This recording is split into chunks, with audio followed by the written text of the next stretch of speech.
Welcome back to Web3 DJs. I am Hofstra with my co-host Sticky Finger Jones, and we have an incredible guest today from the new Kumate NFT project, Mr. Gareb Sheamus. I'm going to give you guys a quick little background here. So Gareb Sheamus is a serial entrepreneur, visionary, and cultural catalyst who has influenced over 1 billion people through his businesses, communities, and relationships in the superhero and character franchise worlds. Go on this website. Can I share my screen real quick? Oh, yeah, go ahead. Yeah. You can pull up his bio right here that I'm reading on Hero Maker Studios. But Gareb, thank you so much for joining us. How are you doing? How's your Sunday going? Doing great. Any chance I get to talk about superheroes and NFTs and Web3, I'll be there. Absolutely. You know, we're blessed to have you here with us today. And, you know, that's right up our alley as well. So I think a great way to kind of get our show started would be to tell our audience a little bit about your background. You know, where are you from? Where'd you grow up? And what was your background outside of Web3? So I was very lucky. I grew up with 3 brothers and collected sports cards and comic books as a kid. And it became such a big family business that by the time I was early teen, my mom opened up a comic book and sports card shop. And I mean, so to have that in the family was like literally like having a candy store in the family. Yeah. And it was just the most fun you could possibly have as a kid, where like literally every night at the dinner table, we'd be talking about, you know, what cards, what comics, what's going on. And then when I graduated college, I couldn't get a job. So I worked at the store and I started a newsletter about comic books. And, you know, this was 1990, 1991.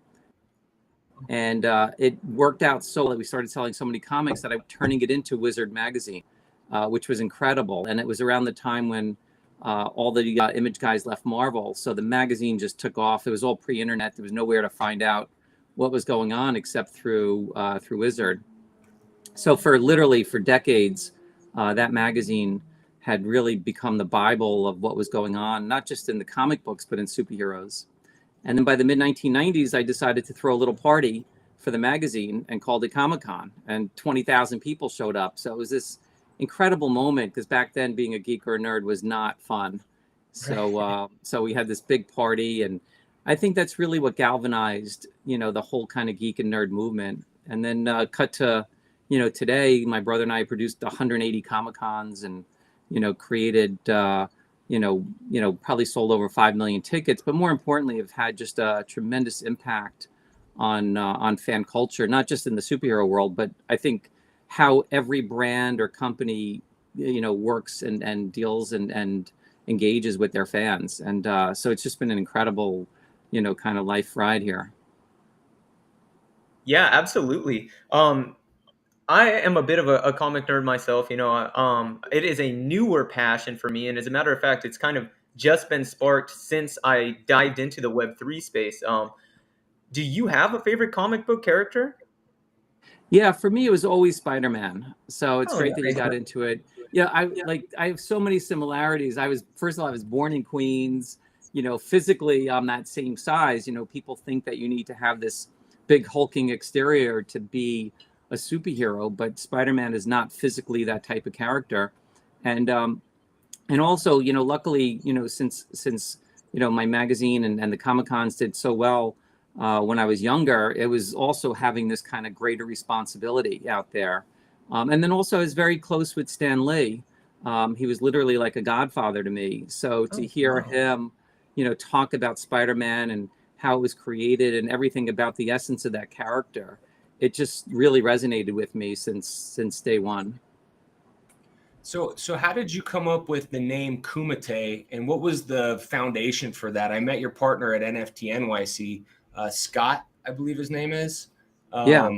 Scott Donnell. You guys were there, and I kind of got a brief background, but maybe you could explain to us how this whole thing got started. Yeah, so Scott and I co-founded Hero Maker Studios with the intent of changing the way superheroes and fan cultures are interacted in a whole new way in the world of Web3. You know, there's so many different opportunities here, you know, that haven't been available or possible in the past. And with NFT and Web3 technology, we've been able to do that. So Scott and I started the company and really started doing what's called world building, where basically created this incredible hero maker world. Like what is like, I wrote this 100-page Bible on what's going on in the world. And then through that created over 30 different franchises as to how all these character franchises exist in that world. And the first one that we came out with is called Kumate. And it's all about this epic battle between heroes and villains. And I kind of got some inspiration from, you know, there was a movie called Bloodsport by Jean-Claude Van, with Jean-Claude Van Damme. It came out in the late 80s. And that to me was like this definitive fight film back in the day, where it was the Kumate, this kind of quiet, you know, secretive tournament where good and evil fought each other. So to me, I kind of got inspiration from that. And the fight tournament in the movie Bloodsport was called Kumate. And then also I have a background in mixed martial arts. I was a big fight promoter in that space for many years, produced hundreds of live fights.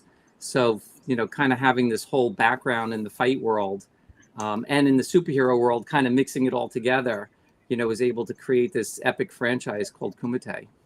Well, you're in the right place. I don't know if you see right behind me, I got plenty of signed fight posters, and I probably have 10,000 MMA trading cards right next to me right here. Oh, cool.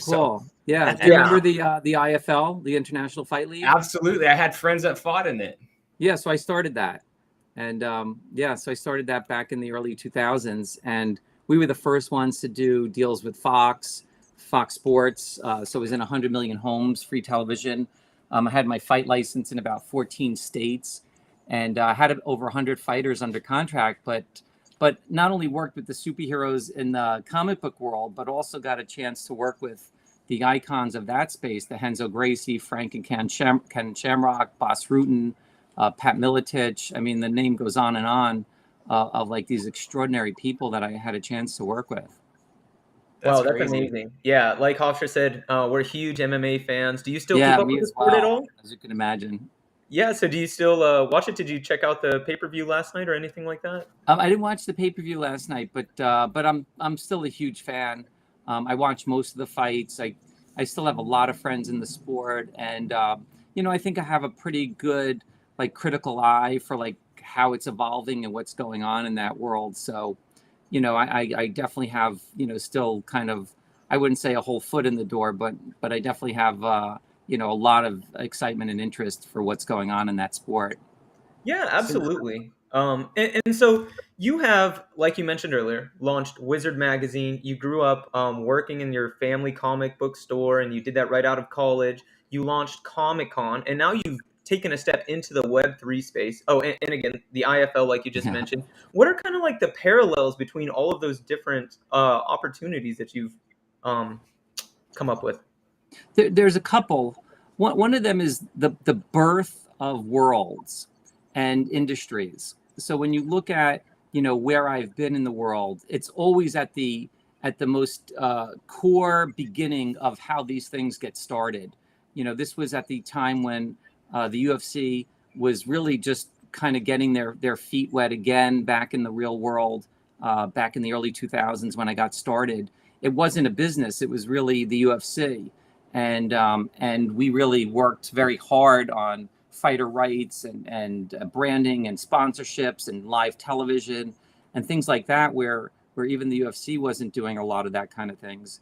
But then also when you look at Wizard, it was at the birth of comics into the independent world, you know, outside of Marvel and DC. It was creator rights.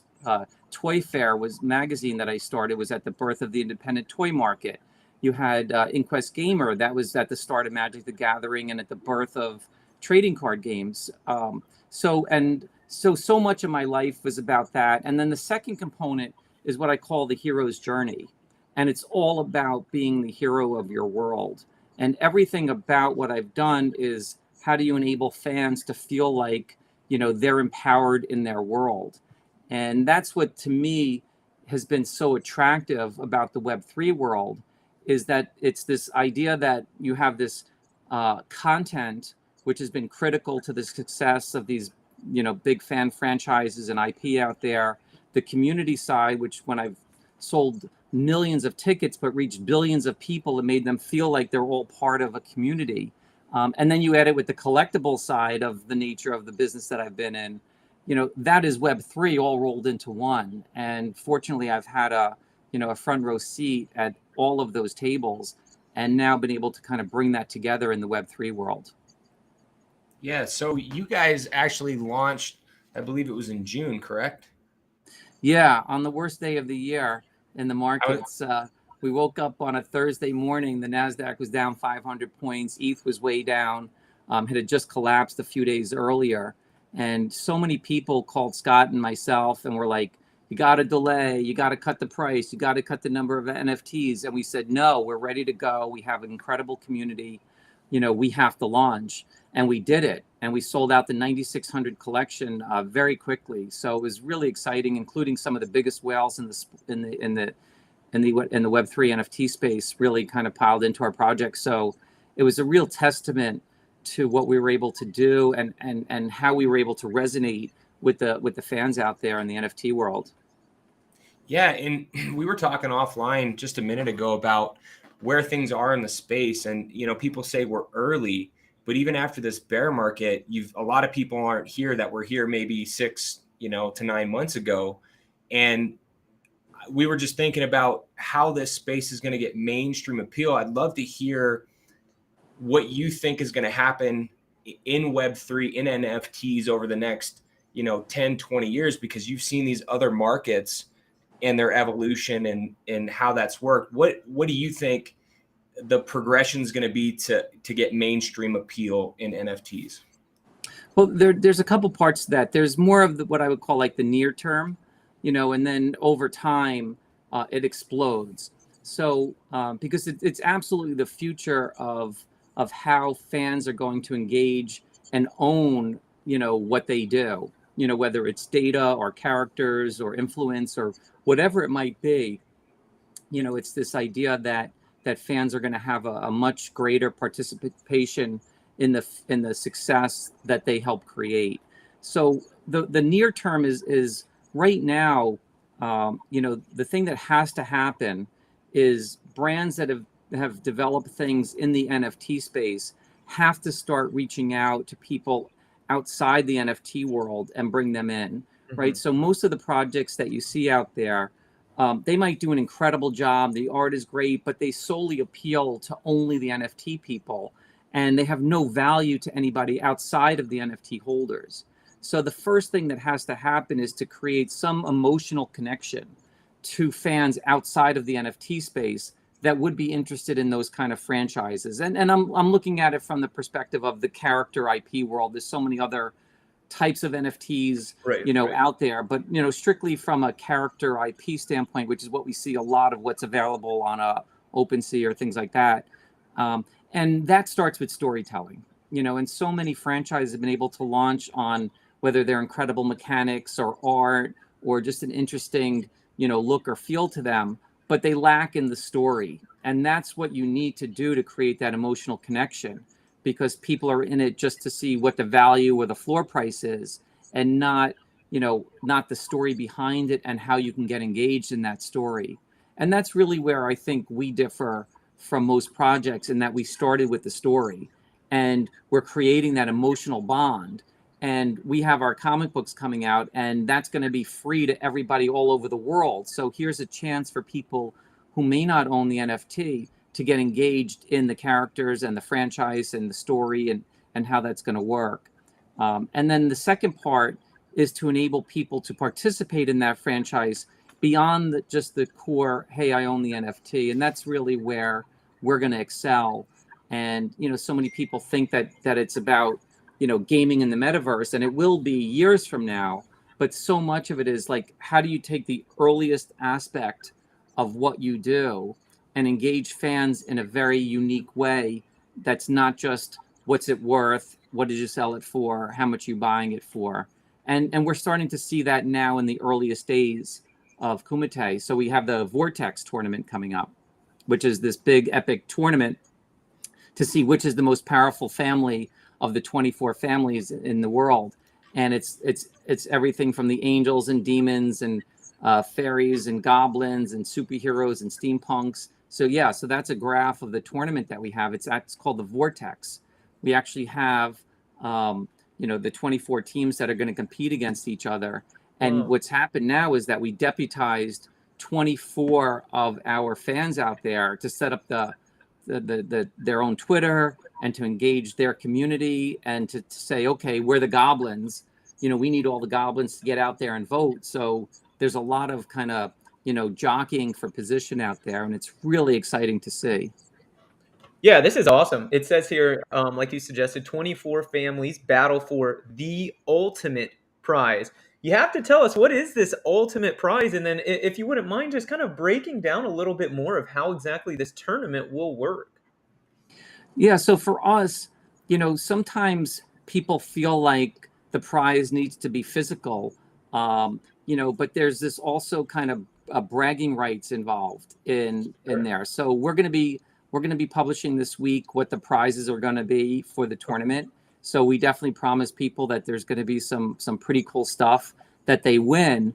But more importantly, it's about the bragging rights, because when you win the Vortex, your family is going to be the most powerful, in the tournament, and that's going to have a huge impact in the story and how the story progresses throughout. So it's really, it's not just about this kind of very linear, oh, you just won. It's the comic book starts when the tournament ends. So we're going to make sure that the team that wins gets this featured, kind of component of it that's going to be in the storytelling. And, when you look at, creating value and engagement, these families are really going to be interested in making sure that they win that tournament because they want those bragging rights. Yeah, so you were talking about releasing a free comic. Can you speak a little bit more about that? How would someone get the comic that's going to be released if you don't own the NFT? Yeah, so we're going to be making them available free weekly digital downloads. So you're going to be able to go to any one of the most popular digital sites in the world, whether it's Webtoons or Tapas or Comixology or YouTube, wherever anybody wants to be able to read or consume these comics, we're going to enable people to do that. And, our goal is to get to over 1 million people in the first 6 months that we're going to want to engage and read the comics and build a massive audience. So when you have, thousands of NFT holders and millions of people that are interested in their franchise, that's going to create an enormous, interest in the NFTs and in the world that you're building. And those people are going to want to, as people, migrate to becoming, from casual fans to more deep fan and building that relationship, they're going to want to own the NFT. They're going to want to vote in the tournaments. They're going to want to participate in ways that you can't just being more of a casual fan and reader. And that's the journey, that we want to bring people on, which is to create this massive funnel for people to be able to get engaged and to build this connection between, fans and the stories and the characters in there. And I don't need to, go any further than when you look at what's happened in the film and television world. The biggest franchises in the world have been these, films and TV shows based on comic books and superhero characters. So, it's already been a proven fact that that's the way to go about doing it. And now we're going to be doing that in a really kind of compelling way. That's outstanding. And I want to hit on that for just a second. So you decided, even though you come from the traditional kind of physical comic book space, that you're going to be launching these digitally. A lot of NFTs and Web3 are just oriented around the fact that this new digital collectible craze, if you will. Talk to us a little bit about how you feel about digital collectibles, how they play in with the physical space. Do you think digital collectibles are the future? Advantages, disadvantages? Any thoughts there? Yeah, I actually do think that there's a place for digital collectibles. And I think a lot of people kind of dove into that, thinking that everything as an NFT is going to be worth something. And the reality is that 99% of the 0.9% of the physical things that people collect are worthless also. So, right. The thing that works is when you have a project that has a longevity to it. When you look at anything that has value over time as a collectible, they will have had to stand the test of time. And to just do things because, oh, it's a limited blah, blah, blah, it just won't work. It might have this ephemeral value now, but over time, those disappear. The other thing about it too is, at least from my perspective, is the digital collectibles don't fully leverage the value of what Web3 brings to that. So even though, to me, it doesn't need to be an NFT to necessarily be a digital collectible. Whereas in Web3, you need the NFT, you need that smart contract behind it in order for it to, create this kind of value over time. So to me there's no question there's a place, and a very, very rock solid place for NFT and digital collectibles in the future. But to me, they don't really leverage Web3 in a way that fans actually have rights and things that are associated with it beyond just what you would normally get through a physical item. Yeah, no, that's a really good point. We occasionally have some guests on here, and we try, get their take on what they feel Web3 is. I would be interested to hear your definition of Web3. So to me, I always try to put it in the simplest terms, especially because I speak to so many people not from the Web3 world, and they need to understand it. And basically, I just say, like, Web 1 is read, Web 2 is read write, and Web 3 is read write own. And that to me is the core philosophy of everything about Web 3 as like when Scott and I are working on the company, every part of our thought process is how do we develop something that the fan feels like they own, that they can control, that's theirs, that's part of them. And that's what we think about. Like almost everything. It's not what are we doing for ourselves, it's what are we doing for our fans, that they could benefit from the engagement and from the ownership perspective of what we do. And the more we think about that, the more value we're also creating for ourselves, and the more invested people are going to be in dedicating their excitement and their interest into doing things, alongside us. So the more a fan feels like they can create their own stories, which would create their own value for the NFT that they own, the more engagement is going to create a lot of value. So they're going to do that. There's a lot of projects that you see out there, where the engagement doesn't create value. I mean, it might create value for the NFT, but again, it's ephemeral. It's based on the IP owner doing something. They need to be the ones that have to create the movie or the TV show, not what the fans can do. And in our case, so much about it is how do we enable the fans to take possession of what they want to do with the characters and the franchises outside of what we do. I mean, we're going to do our own thing too, but we want to encourage people to keep doing something on their own. Marvel is never going to let you own Spider-Man or own a piece of it. You might get a digital collectible of Spider-Man, but you're never going to have a piece of the underlying rights. You're never going to be able to create products based on a character that you then own, or even if you have derivative rights to in their world. And that to me is, the difference between where this is start and where this stops. You have so many of the biggest franchises in the world out there, and they're going to do a lot in the digital collectible space and in the gaming space, and you're going to own NFTs that could be worth something, but you still will never participate in the franchise side of it. Absolutely. I think that makes a ton of sense. And you're really hitting on some topics that people don't really like to bring up, So I can tell just from our conversation today and based on my research on the project that despite the fact Kumate is relatively new, you and the project have really been community oriented from the start. As a matter of fact, we have several people in your community shouting you out in the chat and things like that. Oh, that's awesome. Yeah. Yeah. Can you talk to us a little bit about the role that your community has played to this point and, their role in the project? Our community is everything. In every aspect of everything I've ever done in my life, it's always been fan first. And it's always been how do we engage people and also give them the respect.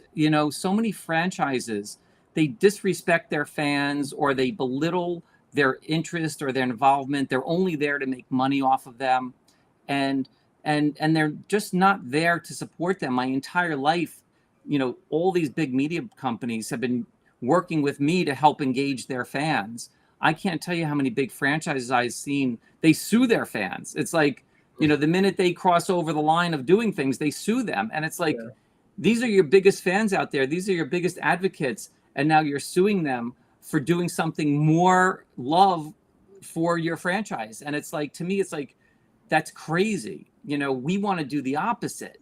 How do we give people not only not sue them, but encourage them to do things and do things that we wouldn't do? And that, to me, is the most exciting part of what we do, which is, we can't think of everything, but 10, 15, 50, 100, a million people can think of everything.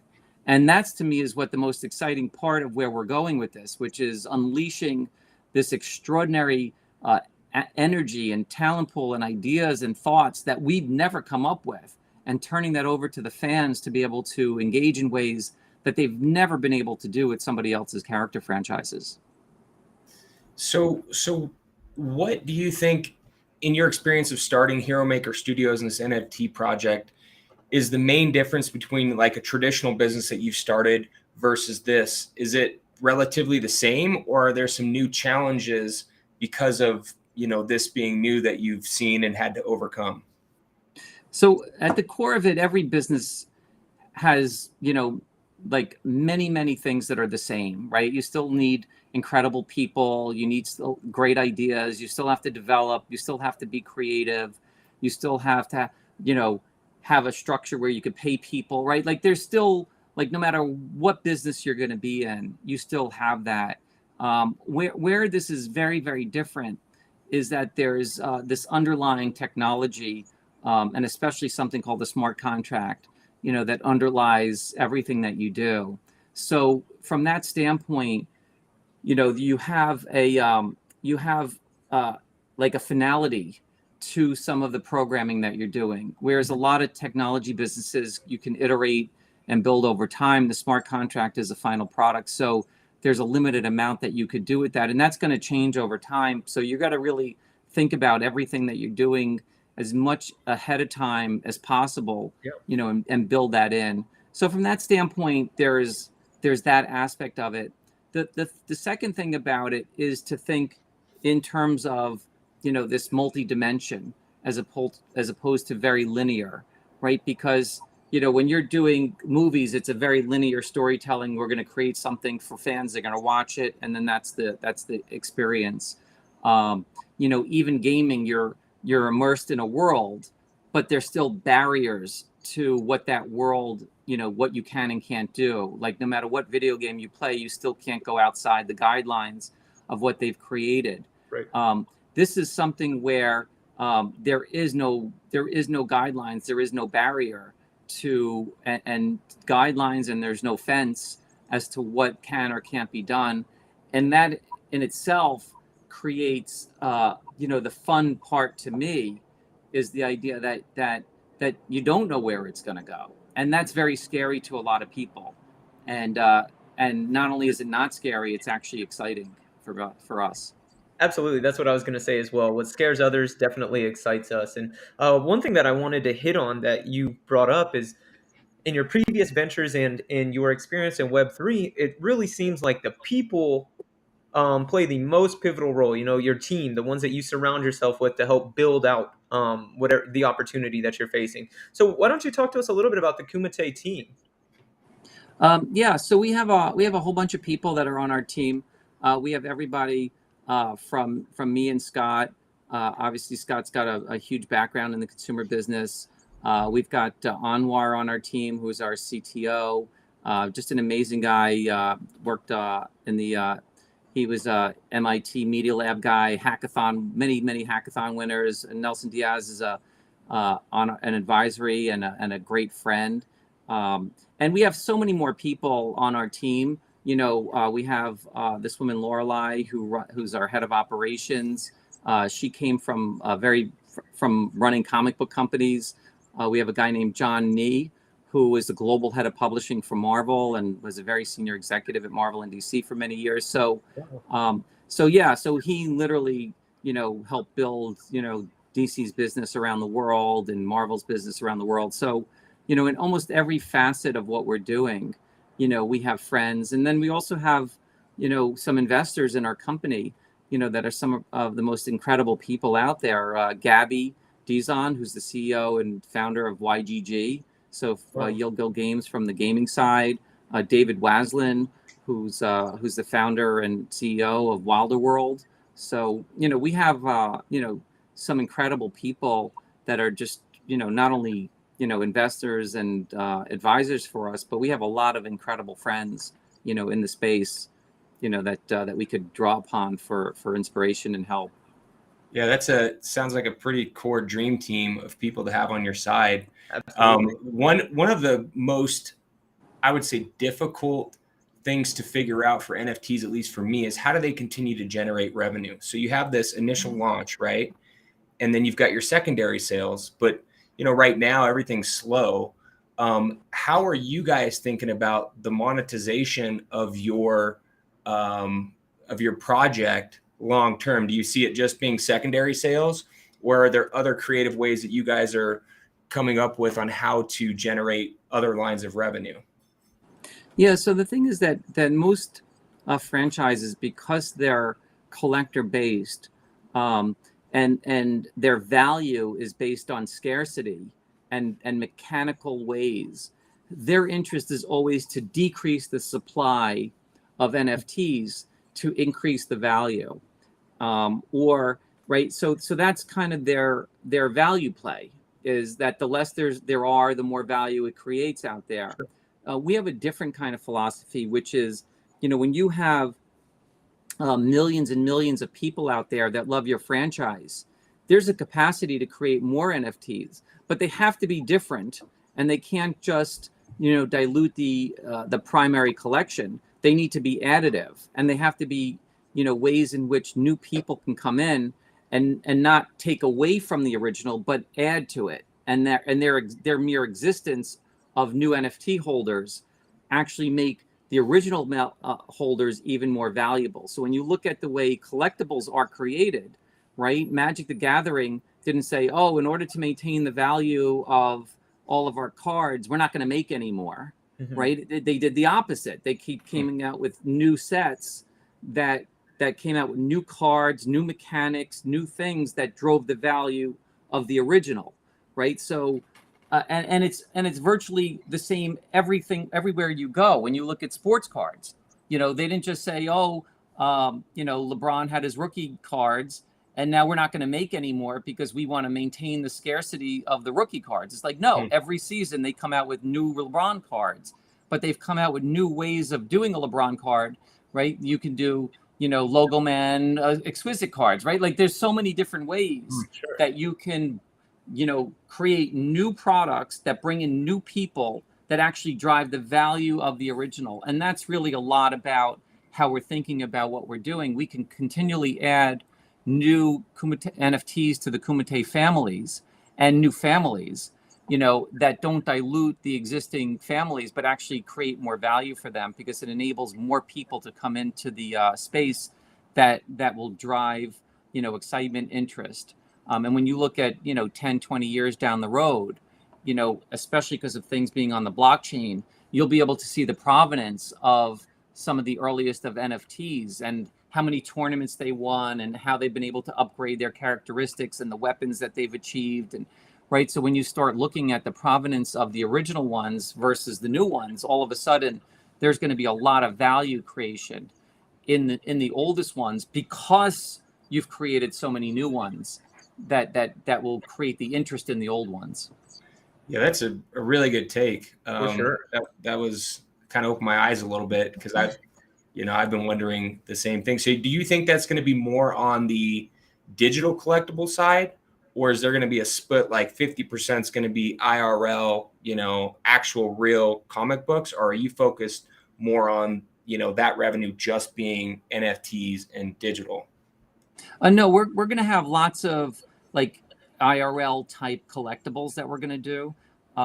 But, in order to do that, you want to pull from a large base of people, that have interest and excitement in terms of what they're doing. So that's why for us, like doing the digital comic books is great, because it's going to build a much wider audience for us, so that as we start doing more in real life, or more what I would call physical collectibles, you're going to have a lot more people interested in that. And then obviously the more physical collectibles you do and the more value you create in that world, the more people are going to have an interest in the NFTs. So we're going to be able to play both worlds really well, and we're going to be able to play both worlds in a way where they work very well together.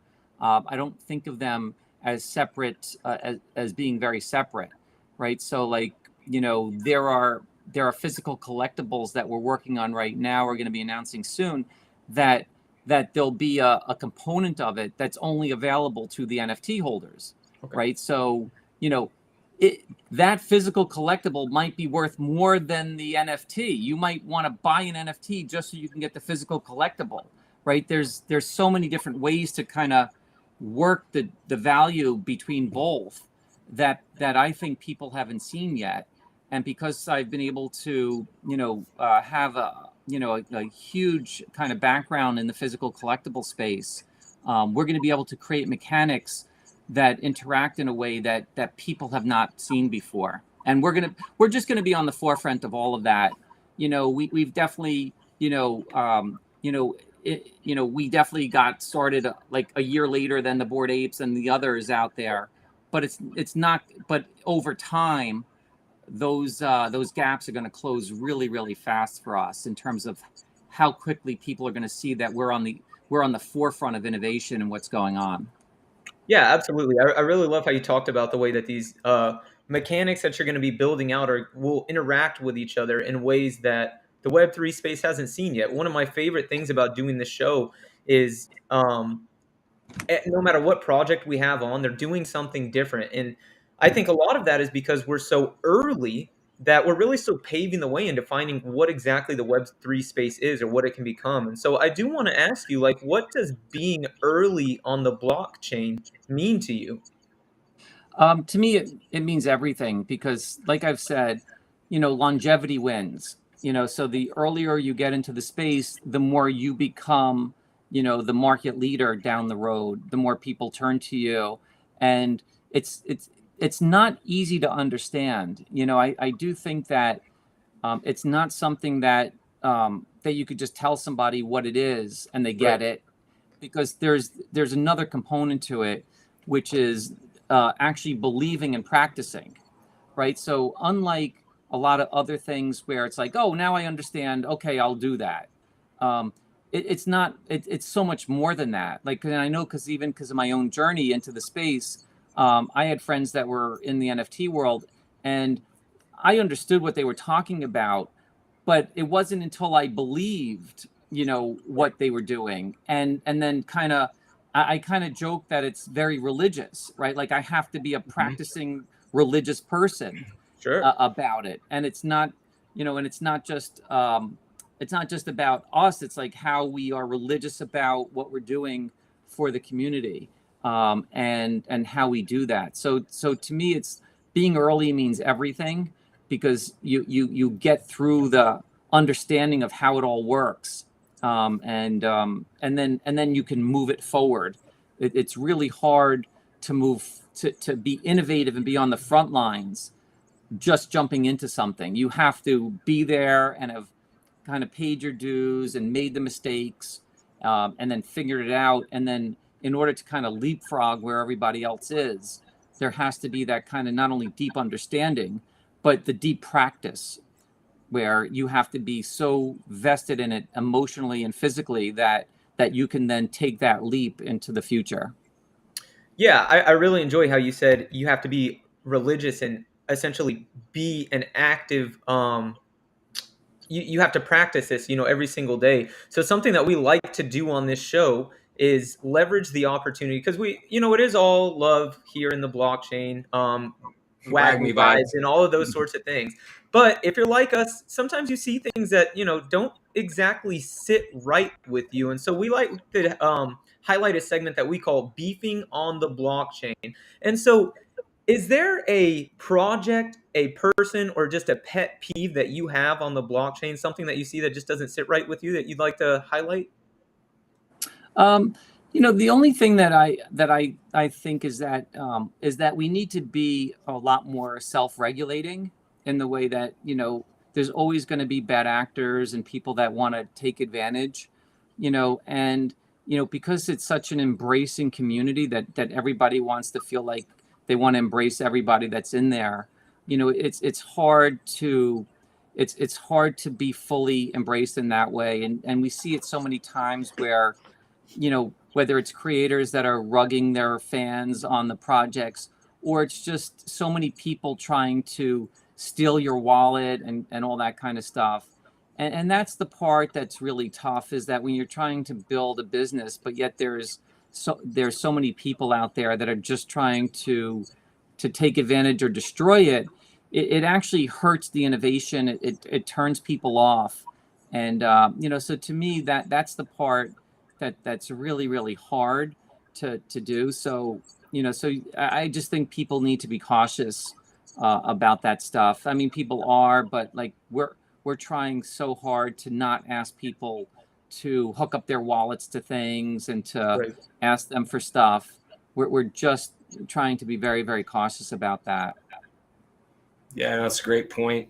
Are you at all still involved in any of the other businesses, or are you 100% focused on Hero Maker Studios? Yeah, I'm 100% Hero Maker. It's all I live, breathe, eat, and talk about. My company, Ace, the Comic-Con business, my brother runs that. I'm still the chairman of the company. So I still have an interest in that company. So wherever I'm helpful there is great. And it still kind of gives me a good kind of view into that world and what's going on, in real life world. But right now I'm 100% on Hero Maker. That's awesome. Did you have any plans at all, or have you talked about some sort of like collaboration with Comic-Con? Is that something that you've talked to your brother about? No, we're thinking about in real life stuff very, very differently. Nice. I think a lot of people keep thinking about in real life, whether it's conference based and things like that. And I'm working on developing potentially a again, it's going to take a long time to develop kind of the in real life stuff that's going to be compelling for people. But I have a lot of ideas. Obviously, there'll be lots of parties down the road Sure. for what we're doing. Absolutely. And so I know we're kind of like nearing the last quarter of our show here. To be totally transparent, I had heard about you guys through the Nifty Alpha and, of course, in my buddy here, Hofstra, but I didn't really dive in and do the level of research that I had until the week leading up to our show today. If you had to kind of give us like your elevator pitch, or maybe like the top 3 or 4 things that someone should know about Kumate, what would you tell them?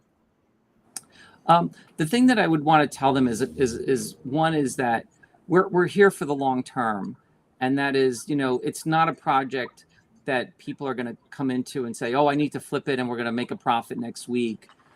It's first and foremost about engagement, and the more you engage, the more value you can create. Mm-hmm. So that's number one. Number two, we want to have fun, and we want you to have fun. So, this is not about, again, how you're going to just take advantage of mechanical things. This is all about, how you can have fun participating and being a part of it. And then the third part is that everything about what we're doing is about becoming the hero of your own journey. So we're going to make sure that everything about what we do caters to you and what your interest is in terms of where you want to be down the road, right? So every character that whether it's Kumate or the next IP that we launch, that character that you own, that you have the NFT of, that is who you are, and that's how you define yourself whether it's your alter ego or an extension of yourself, and that we're going to give you the tools and the way in which you could just keep building that character to be ultimately you in the metaverse. So those are kind of the core things. We have a very, very long roadmap ahead of us to keep creating, some of the coolest tools for people to just keep doing that. We already have a swap engine. We just launched our meme maker, and we've got dozens and dozens more apps that we're going to be building out for people to leverage, their characters. Yeah, I was just pulling up the Kumate OpenSea right here, looking through some of this really sweet art. Oh yeah, that cool Your stuff. art director is Clark Huggins. I would imagine being in this comic book space as long as you were, you've developed some really good relationships with, some pretty high level artists. What's Clark Huggins' background for maybe people that aren't familiar with the comic space? Is he a pretty well known guy? Yeah. So Clark is to me one of and again, may not be from a name standpoint like a Jim Lee, but I think he's got one of the most definitive backgrounds, in the character business. He created something called Reckless Deck, and Reckless Deck is basically a paper-based game that's an avatar builder. And he built that, and we acquired the company. We acquired Reckless Deck. So when we wanted to create the avatar maker for all of our character franchises, Clark was instrumental in that. So it's a paper-based game that people can pick a character, an element, a weapon, a costume from lots and lots of different categories to pick, the character that they want to create. So we're going to be doing a lot with that. And that's why Clark was more important, because again, it wasn't about, how can you draw a character? It's how do you world build, and everything about the people that we're working with. It's about world building, and Clark is I think one of the foremost masters in the world on character and world building. So I was trying to pull up the most rare Kumate. Do you know off the top of your head what's like the number one most sought after NFT? Yeah, in the collection, each family of characters, there's 400 of each. So basically, Kumate is like a collection of 24 different families of 400 characters in each. In each of the families, we created a unique one-of-one assassin and a one-of-one healer. So each family has a healer and an assassin. So there's a goblin healer, goblin assassin, an angel healer, an angel assassin. And those are very, very, very popular. And those have traded in the 5 to 10 ETH already. Oh, wow. Very nice. Yeah. When I was at NFT NYC, I believe that's when, I don't know, I think it was the reveal happened. And I ended up getting a pretty rare one. And I guess I didn't really know. And so I put it up for, I don't know, 1.5 ETH or something like that, not thinking anything. And it was scooped like within 30 seconds. And I was like, what just happened? And so I went and bought 3 more. I tried to find the most rare ones. So I'm still holding the 3 that I have, but now I'm kind of kicking myself. I'm like, should I have just kept that, Yeah, those are going to play an important role in the story. So, from our perspective, we kind of just dropped them out into the collection there. And, so we've got a lot more kind of stuff planned for people, a lot of Easter eggs out there, in future collections. And that's the beauty of what telling stories does. Yeah. As we tell stories and as those characters appear in the stories, those NFTs could be worth, could go up in value a lot. Yeah, absolutely. Mr. Gareb, and I hope you don't take this the wrong way, but if you think about the state of the market, something that I've kind of shifted is rather than just investing in projects because I feel like I like them and their prospect, I like to invest in people. And after talking with you today and getting to learn more about Kumate and your team, I'm really fond of the project. So I do have to ask you, I'm planning to get in. Which of these families do you think screams Sticky Finger Jones here? So I'm only going to go by what we're seeing in the engagement side of things. Okay. But that's going to change over time. So when you think about there's 400 characters in each family. The ones that have kind of migrated to the top is all my fans out there on Twitter think I'm going to say the Faeries first. Yeah, that's what he says. That's what They're saying that. But the Goblins have really kind of formed an incredible alliances amongst themselves, and their natural enemy is the Faeries. So that's one, and then I also think that the Steampunks, are really, really popular. So like the floor on those characters are sometimes 2 or 3 times the floor on some of the other characters, so that when you want to get in, there's just not a lot of them out there for sale. So those are kind of the main categories, the main families that people are seeking right now.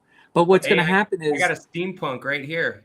Oh yeah, you're in great shape then. Yeah. There's going to be you're going to do it kind of looks like you too, Hofstra. Oh, yeah, I got that guy. I got let's see, the Witches family. I love the Witches too. The Witches are really cool looking. And then I got my last one here. Let's see. This one up is a Goblins. Hey, I got what the heck are you holding out on me? Yeah. You're doing great. That's a nice looking goblin too. Yeah, that one definitely looks like you, Hofstra. Yeah, he's probably a traitor though. It's probably a traitor. That's funny. And you're getting some love in the chat there, Hofstra. How about that?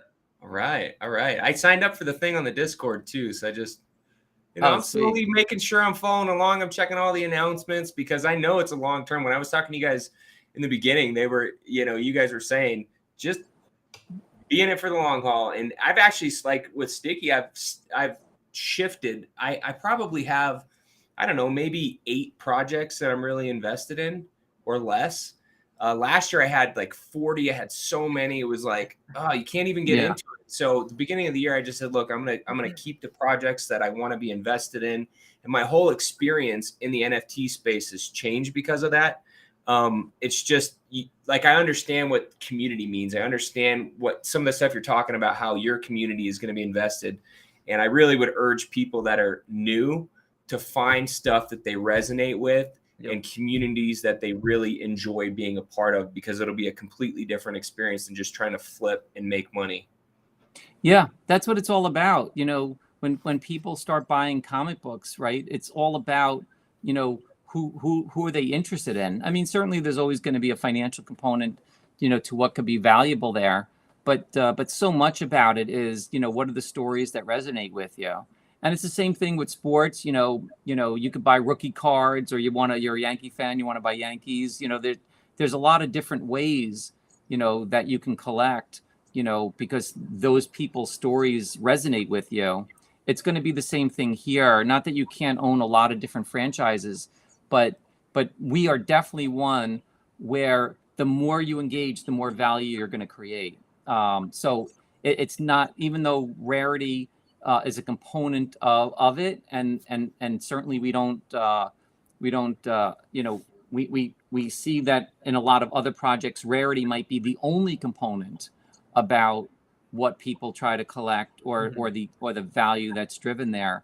For us, it's engagement, and over time the rarity becomes less important, because the more popular your character becomes, the more value you're creating for it, and it doesn't matter what the rarity might be. Yeah, that makes a ton of sense. And Mr. Gareb, we definitely want to be respectful of your time as we kind of come to the close of our show. So is there anything that we didn't ask you that we should have, or something that you wanted to highlight that we haven't got to quite yet? Yeah, for me, I think it's just a matter of getting involved in the community. People can find us on Twitter at Kumate NFT, or they can find us on Discord. We have Hero Maker. They can find us on Discord. So we definitely recommend people joining us and joining those communities. And especially if they have different NFTs and they're part of different families, join. I mean, if you have a Goblin, sign up for their Twitter and join their crew. If you have a fairy, if you have an angel or a witch or a demon, we don't care. Like, just get engaged, find out what's going on. And then also just, with all these projects, things take time, but I will tell you, you will not be disappointed with the kind of really freaking cool stuff we have got coming out. So I definitely recommend telling your friends about this and getting them involved. Outstanding. And yeah, again, we have a number of different projects that range all over this space. And on top of that, their community and the community engagement, is all over the charts. I will say today, your community has shown out. I mean, they've been blowing up the chat, all positivity, a ton of support. So I do have to ask you, is there anything you want to say to the community before we go here? Yeah, it's just that we love you guys, whether I like the Goblins or I don't, which I don't, but whether I like them or not, I'm still cheering for them. And to me, anything that we can do to support our fans, to create the fun and excitement and really just support them in however we can, that's our goal out there. And, we want them to know that when they're having fun, it means because we're having fun also. And, and that's kind of the key to life here. Well, we really appreciate you coming on. This has been a great chat, and hearing about the project and your background and everything you've got going on has been really, really cool to hear. That's about all I got. I just really want to say thank you. We appreciate it. All right, good. Yeah, we just encourage people, tell your friends, get them involved, and and LFG here. Absolutely, yes, sir. And again, like Hofstra said, thank you so much for joining us today. I really enjoyed the conversation. You make a great podcast guest. To everyone that is out there in the audience, I think, like Gareb said, the number one thing that you can do is tell a friend. Tell a friend about our show. Tell a friend about Kumate. The number two thing is check us out on Twitter. Check us out on YouTube. Subscribe to us. Join their Discord. Until next time, I'm Sticky Finger Jones. We've got Hofstra here, and this is Gareb. It's Web3 DJs, the fastest 30 minutes of NFTs, crypto on the blockchain. Thanks again for joining us. We will see you on Wednesday. We've got a great guest lined up. It's Fiddy with Apocalyptic Apes. And again, just thank you so much, Mr. Gareb. It was great to meet you. Really enjoyed the show. Thank you. Always fun. All right. Until next time.